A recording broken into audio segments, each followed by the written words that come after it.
जालना महानगरपालिकेची मतमोजणी सुरू आहे आणि पहिला जो 5 प्रभागाचा कौल आला त्यामध्ये माजी केंद्रीय मंत्री रावसाहेब दानवे यांचे बंधू आणि भावजय जे ते विजयी झालेले आहेत। त्याचबरोबर भाजपचे उमेदवार मोठ्या संख्येने विजयी झाले। आपल्यासोबत स्वतः भास्कर दानवे आहेत। साहेब, खरं तर पहिल्या 5 प्रभागाचा कौल आलेला आहे, त्यामध्ये तुम्ही विजयी झाले, तुमचे घरचे विजयी झाले, त्याचबरोबर भाजपचे म्हणजे जास्तीत जास्त उमेदवार विजयी होताना पाहायला मिळतात।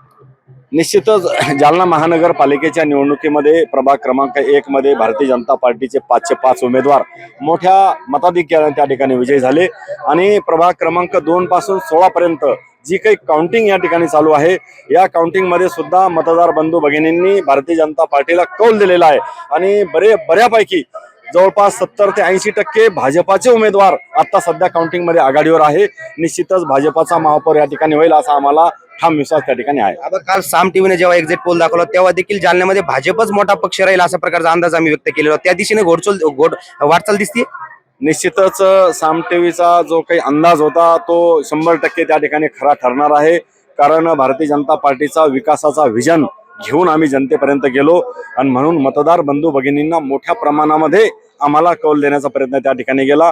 मतदार बंधू भगिनींनी भारतीय जनता पार्टीला मोठ्या प्रमाणात आशीर्वाद या ठिकाणी दिला आणि भाजपाचा महापौर झाला पाहिजे असं सर्वसामान्य जनतेला त्या ठिकाणी वाटत होतं आणि म्हणून हा मोठा कौल भाजपाला त्या ठिकाणी मिळत असताना दिसतो। आबा, आज विजयावरती एक माझा जुना प्रश्न आहे। अनेक दिवसापासून तुम्ही शहरामध्ये काम करतायत, खरं तर भाजप पहिल्यांदा शहरामध्ये मोठा पक्ष म्हणून उभा राहतोय। तुम्ही जे मागच्या काळामध्ये काम केलं त्याचं फलित म्हणायचं? निश्चितच भारतीय जनता पार्टी या जिल्ह्यामध्ये नंबर 1चा पक्ष आहे। 5 वेळेला आपल्या देशाचे माजी मंत्री रावसाहेब पाटील दानवे दादा 5 वेळेला खासदार या ठिकाणी निवडून दिले आणि 5 वेळेला तर आता अलीकडच्या काळात निवडून दिले, पण आता तुम्ही जर बघितलं तर 9 वेळेला भाजपाचा खासदार झालेला आहे। या जिल्ह्यामध्ये भारतीय जनता पार्टी हा मोठा भाऊ आहे आणि सर्वात मोठा पक्ष भाजपाचा आहे। सर्वात जास्त ग्रामपंचायतचे सरपंच असेल, सभापती असेल, स्थानिक स्वराज्य संस्था असेल, या भाजपाच्या ताब्यात आहे।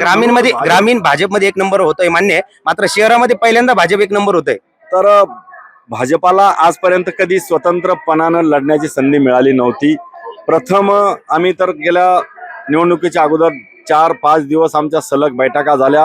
आमचंही तेच म्हणणं होते की भाजप आणि शिवसेनेची नैसर्गिक युती झाली पाहिजे असा दृष्टिकोन सर्व नेत्यांचा होता, परंतु काही अपरिहार्य कारण म्हणा किंवा काही तांत्रिक कारण म्हणा, जाग्याच्या देवाणघेवाणीवरून शेवटच्या दिवशी अर्ध्या तासामध्ये ती युती तुटली आणि भाजपा हा स्वतंत्रपणाने लढला आणि म्हणून आम्हाला सर्व भारतीय जनता पार्टीच्या नेत्यांना माहिती होती की आपलं पोटेन्शियल जास्त आहे।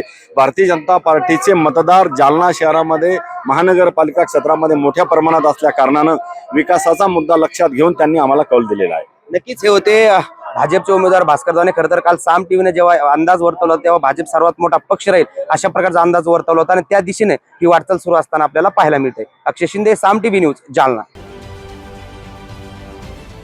महाराष्ट्रातील सर्व बातम्यांचे विश्वासार्ह व्यासपीठ, सकाळच्या सर्व सोशल मीडिया प्लॅटफॉर्मला लाईक, फॉलो आणि सबस्क्राईब करा। तसंच सर्व नोटिफिकेशनसाठी बेल आयकॉन प्रेस करायला विसरू नका।